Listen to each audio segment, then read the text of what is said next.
Hey guys, welcome back to Etheria Restart. In today's video, they put the Etheria meetup on their YouTube channel, which was a discussion between Sean B, Janazad, myself, and Jack, the director of the game. Now, this one is a 50-minute video if you want to go ahead and watch it over on their YouTube channel. It was about a 3 to 4 hour discussion that we had going through all the key topics. Now, I will run down in this video all the topics we came into wanting to discuss. We had big conversations around a ton of things, but that did get cut out, which I really hoped would be in there. I think we spent about an hour talking about Inferno difficulty. I don't think that made it into the video. So I want to not just go through the cliff notes of what happened in the video that they put up, but also my general thoughts around the game, some more feedback that I have that we were sort of bringing to them as well as extra feedback. Because once again, even though these aren't, like, we didn't get all the answers we wanted, at least we do have communication back. And that is one of the big things, but I still do think we need to keep the communication up and keep bringing our concerns with the game, because the bones of this game is absolutely fantastic. And honestly, a lot of the problems are, outside of a couple of the quality lives, they are just number adjustments and tweaking things. So hopefully we can get this game to be in an absolutely fantastic state. But once again, I'm going to go through the TLDR right now. The big TLDR of 3 things that I think people would be coming to this video to want to know is 2x event is coming and it is next weekend. They plan to have 2x events every 4 to 6 weeks it was. Gear management, they're working on more in-depth gear management systems, which I'll talk about more later on in this video, which is great to see, but we don't know when it is going to be coming back. Banners are going to be every 3 weeks. They will have new SR characters as well. So sometimes we will get new SR characters on the SSR banner.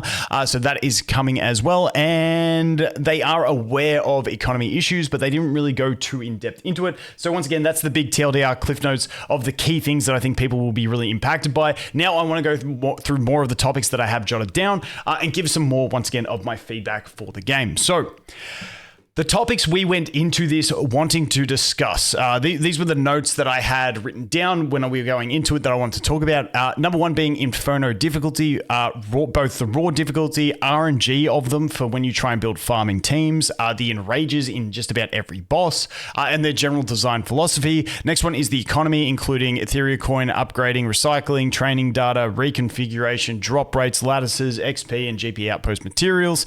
2x event schedules, Animus reset events, banner schedules, event structures, and then quality of life being gears, which they are working on a gearing system, and also skill order options. Those were the big notes that I had going into it. Now I want to go through each of those in general and have a bit of a chat about them. The first one is Inferno difficulty. Now, like I said, I don't think I saw anything in the video about the Inferno difficulty discussion.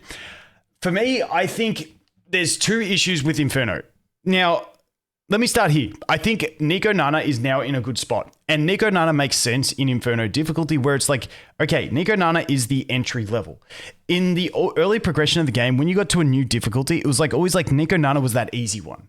And so now Nico Nana is at that state where I think she's pretty nice for a new player to, get to Inferno. Maybe depending on what you've built, you may need to do some rethinking, but it's not too bad to jump into now.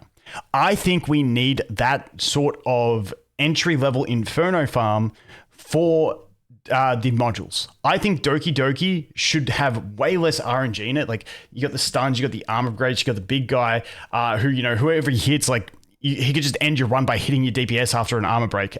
You get the RNG of, do you have your skills on cooldown moving into wave 2, or are they a max cooldown? If so, you might be just boned due to the RNG of that. Now, once again, if you are endgame and you're doing speed teams and it's all tuned well, that's a different story. But I think this is more of something we need for entry level. And so I would love to see them try and tune Doki to be that entry level, boss for modules, kind of like Nico Nana feels like, because Nico Nana feels night and day difference in terms of difficulty to the rest of the shell bosses. So I would love to see Doki Doki come down a bit to be that, if they decide they want Teramaton to be the one, well, that's cool too. But I think Doki Doki makes sense because, the Swift sets and stuff, they're just good early game sets to sort of focus on. So I would love to see something like that.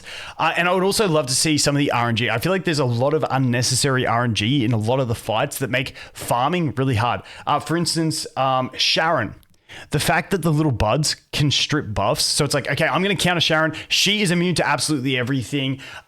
Poison, when I take poison damage, it's going to make her buds evolve and screw me. So I'm going to come in fully prepared, make a really fast immunity character. My Kachi the Guard is going to protect me from all that. By the way, we've got a 30% chance to strip that immunity. Not strip the immunity, strip one buff. And even though you've got 4 buffs on you, we can still strip that immunity and destroy your run by getting the poisons. And it's like, it's just really frustrating. So I think a lot of those RNG factors, like that sort of stuff, the stuns in Doki Doki, the targeting of the head on the Teramaton, even just the Teramaton having the heal block. There's just a lot of RNG factors. Don't even get me started on Renkokutsu or whatever his name is, the Final Shell boss. There's just a lot of RNG factors in everything. So beating a dungeon isn't the hardest thing in the world. It's trying to make a team that can reliably do it with all the RNG in the fights. So that's something I would love to see adjusted. And also, I do find that every boss has an enrage mechanic. I think that's something we're just going to have to deal with in general moving forward. But once again, the Inferno difficulty, I think having a better on-ramp into module farming so people can feel like, oh, there's a module dungeon that is not an easy, but a more obtainable task for me to get to, kind of like what Nico Nana is. I think that would make the whole progression feel comfortable, because then even if you can't do, let's say they make Doki Doki the easier on-ramp, even if you can't do Teramaton or Aurora, at least you can just feel like you're farming not at horrible efficiency by farming Nico Nana for your shells and farming Doki Doki for your modules at Inferno difficulty. And then that's where you can just keep farming there and build yourself up without feeling like shit because you can't do any Infernos. That's my general thoughts around Inferno farming. Like I said, there was nothing in the video that I saw about it, but it was a big conversation that I had, and those were some of the points that I was bringing forward. Moving on from that, the economy. Now, they did put a little bit about the economy in here at around 19 minutes. And basically, it sounded like, so Jack said they're working on something to give us more training data in the drops. Now, I don't think training data is essentially the main issue. I think the issue is, well, there's 2 main issues with shells for me. One is like how hard it is to get the 3 matrices that you're looking for. Like, you can farm for 5 days and still not have the one you want, which is absolute pure pain. And then the other thing is the reconfiguration. I would love to see some sort of pity system in the reconfiguration, so that once you go ahead and you reconfigure X amount of times, you get to select a mythic quality stat on that slot. Now, for instance, a lot of people, you just keep reconfigure. Okay, give me mythic speed. Cool, I got mythic speed. Now, there is still the chance that it could be 17, it could be 18, 19, 20, but at least you get a decent number on that. So I think having some sort of pity system in there would be really nice, as opposed to, farming for 3 days, burning all your training data and not actually getting the stat you want at a decent level, still having blues and stuff in there. Me personally, I try and go for purples at absolute minimum. Normally I want to get yellows in the stats that I want. So it is very, very expensive. So I think some sort of pity system would be really good with that, but they are working on something to give us some more training data by the sounds of it.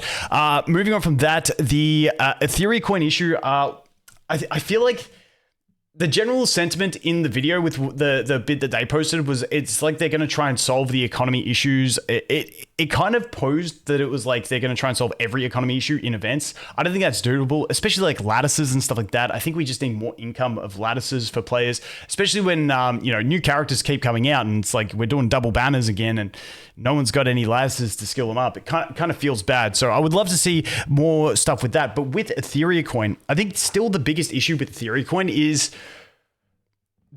how expensive the low levels of modules are to upgrade. I spent 3 million training data just speed checking some gear and didn't get any upgrades from it yesterday. So when I say speed checking, it means if a piece of gear has a speed substat and it's got 3 or 4 substats, I roll it. If it gets speed, then I keep rolling it. If it doesn't get speed, then I stop rolling it. So, it's so expensive in those lower levels. My suggestion would be, if they want to keep the cost of a plus 15 piece of gear, so like from +1 to +15, they want it to be the same cost, I would shift a lot of the cost from level 1 to 9, hell, even 1 to 12, and backload that into 12 to 15 so that at least you can explore pieces of gear to see if the stats are going to be decent enough for you to actually roll it to max. And then once you decide you want to go from 12 to 15 to get that final boost, that's what's going to be really expensive, because this game is very different to other games, where other games, if you have 2 substats and one of them speed, some other games will roll your first 2 stats in the 2 stats that you have before they unlock new ones, whereas this game unlocks new ones first. So in other games, 2 substat pieces of gear with 2 good substats are actually pretty good for that early progression. If you get speed and crit rate, you roll that, hit speed twice, it's a pretty good piece of gear. But this game, basically 2 substat pieces are kind of useless. And once again, because you have to take them higher, say you've got 3 substats and then you want to roll the next one and then you want to roll and see what the upgrade is, it gets a lot more expensive to do that. So I think shifting the weight of the cost into the 12 to 15 would be a great way to alleviate on that. What else did we talk about? The drop rates. I think in this video, Jack does say, it kind of feels bad about, getting a full 10 run worth of yellow shells when all you want is the mythics on Inferno. He did talk about maybe the possibility of having like some sort of pity, like where you get 1 mythic shell guaranteed in every like 4 to 5 runs. So hopefully they do something in that one over there. So that's pretty much everything to do with the economy. Still think it needs a lot of work, but once again, they are aware of the complaints and the issues of the economy. 2x event schedules, as I mentioned at the start, 2x event is next weekend, and they will be having them roughly every 4 to 6 weeks. They're not locking in a specific, this time, but that's like sort of the rough estimate that they are going to aim for. Animus reset events, it doesn't sound like those are going to be coming back in any sort of regular frequency. I think, the feel I got was like maybe if something gets nerfed hard in between PvP seasons, maybe they give us a reset event to compensate for that. Obviously, new accounts have it for 7 days, the reset event. Besides that, I don't have high hopes for reset events being any sort of regular occurrence. Unfortunately, I know that was the one a lot of people were asking about. Banner schedules, as I mentioned at the start in the TLDR, every 3 weeks is going to be a banner. Sometimes it will be double SSRs. Sometimes it will be an SSR with a new SR on the banner as well as rate up.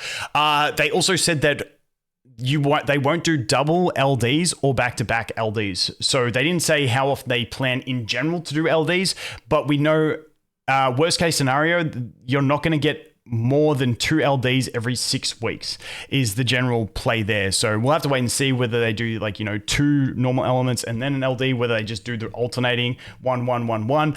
Not too sure exactly what it'll be, but they will never do back-to-back or double LDs. That was what's happening with the banner schedule. Event structures. Basically, we discussed kind of what I talk about Cage Rumble and stuff like that. It does appear that those ones are meant to be because we're always going to have those little events going on, your Shell Story, the gambling one in the arena, which I really don't like, but those type of ones are going to be the ones that are everyone, they're participation rewards. We did also speak about the RNG, so hopefully they will iron out some of the RNG in those events and hopefully make it so that, you can actually get the big rewards, the lattice, the red shadow print and the summons or the energy that's in those events. So hopefully they iron out some of the RNG in that. We'll have to wait and see. But yeah, and then we will have those harder events, which hopefully they just message those events better, like the Cage Rumble or whatever it was called, where, it feels like those are meant to be an end game mode, but they're in the event tab because they're limited time. But, once again, as long as they keep event flow happening, I'm pretty happy with it. And they just need to message what the events are actually meant to be so that people don't go, oh, this is a participation event. Wait, I need to build 5 full teams to get any kind of rewards. And I can't do any of that. So I'm not really getting anything. Hopefully they just message it better so that it's not, kind of making people feel shit about it. Moving on from that, we had a discussion about the quality of life. So all those things that we've previously spoken about, they're more just number adjustments and fiddly things. Inferno difficulty, economy, 2x schedules, animus resets, banners, all that stuff. Well, it's really only the Inferno difficulty and economy that are number adjustments. Then it's the QL stuff, which would require some dev time. So gear presets is one of them, which I was really glad to hear that they are working on more gear set options. Things like having maybe an entire team where you could go, okay, this is my Doki team. And equips all their gears. So Jack said they are working on something like that. Hopefully they'll have separation in arena as well. So we'll have to wait and see what it is, but they are working on it. And so hopefully once that comes into the game, it makes gear management a lot easier. At least we do have some sort of preset system, but it does have a lot of room for improvement in my eyes. The next one that I brought up was skill order options. Now, some people may think this isn't like a big one at all, but if you look at something like the way Raid has it in their game, I know it's like a really in-depth system where it's like you can choose on wave 1 to use your skill 3 once at the start of battle and then not use it for the rest of the wave. Hell, I'd be happy in this game if we just had priority, so some characters who feel like they use the wrong skill, you could then use them on auto. But, you know, if we get one of those more in-depth systems, I would love it. Just think about in Doki Doki. You could say, okay, Kaz, use your skill 3 at the start of battle. You know you'll kind of get through the rest of the wave without using her skill 3 again, so that her skill 3 is available at the start of the second wave. The more in depth, the better, but in general, I would like something like that. But it sounds like they don't have anything planned for skill orders. They are aware that it's an option. They may look into it, but it's not like a top priority. So that's the kind of feel that I left with around that one. So hopefully, you know, maybe that's something that can come in the future for us, but at least we are getting those gear presets. So that is pretty much everything that I wanted to talk about. Once again, all the topics that we went in wanting to discuss and my general thoughts around them. Once again, the video was 50 minutes. The conversation was 3 to 4 hours. So obviously there was stuff going to get missed out. But yeah, I really do think still like the big thing is the economy is probably the biggest issue still for a lot of players. So even though they are trying to adjust that through events, I do think there is a lot of room for work in it, but we'll have to wait and see. But once again, I'm just happy that at least they are communicating much better now. I love it that they're doing these type of things. I'm hoping that I won't be on the next one and they can get some other creators or other community members to be on the next one of these, so we get different voices and different opinions to connect with them. So, you know, the more avenues they have for, you know, different feedback, the better in my opinion. So hopefully we can get some different people on there next time to share their opinions and their discussion. But yeah, that's the general thought there. I'm happy at least we are communicating, even though we didn't get all the answers we wanted. At least we did get a couple good ones. Like I said, the gear management, the 2x events coming back. They are aware of the the economy issues. So hopefully that can continue to evolve over time. But anyway, that is going to be it for this one, guys. As always, thanks for watching. Hope you have an awesome day, and I look forward to seeing the next one. Cheers.